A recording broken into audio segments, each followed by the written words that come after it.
Ლაბაძე. თბილისის ოპერის და ბალეტის თეატრში მფარველთა საბჭოს პრეზენტაცია გაიმართა. საბჭოს წევრები არიან ქართველი საოპერო ვარსკვლავები ბადრი მაისურაძე და მაყვალა ქასრაშვილი, პრიმა ბალერინა ნინო ანანიაშვილი, ასევე ბელგიის ოპერის მთავარი დირიჟორი, ავსტრიისა და ჰელიკონ ოპერის სამხატვრო ხელმძღვანელი და მთავარი რეჟისორი. მფარველთა საბჭო ოპერის თეატრს დაეხმარება სწორი მენეჯმენტის წარმართოში, საერთაშორისო ავტორიტეტის გამყარებაში, საერთაშორისო სტანდარტის საოპერო და საბალეტო პროდუქციის შექმნაში. პრობლემები, რომელიც ოპერის თეატრში არსებობს, შეიძლება ასევე ითქვას, რომ ამხელა წვეტამ გამოიწვია, ამ ფუძლიანმა წვეტამ და საბჭო, რა თქმა უნდა, შეესწება ყველანაირად მხარში დაგვიდგეს და ამ პრობლემის გამოსწორებაში მიიღოს მონაწილეობა.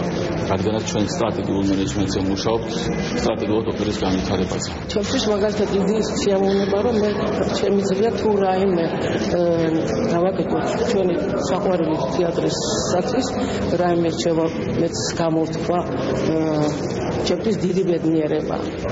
იმიტომ რომ ესეთი პატარა ერი, როგორც არის საქართველოს ერი, სოფლიოში ყველა უდიდეს თეატრის სცენაზე წარმოადგენს ძალიან ბევრ უნიჭიერეს მომღერალს და ეს მომღერლები სიამოვნებით დაუბრუნდებიან თეატრის სცენაზე, რომ გამოვიდნენ საყვარელი თეატრის სცენაზე. ეს არის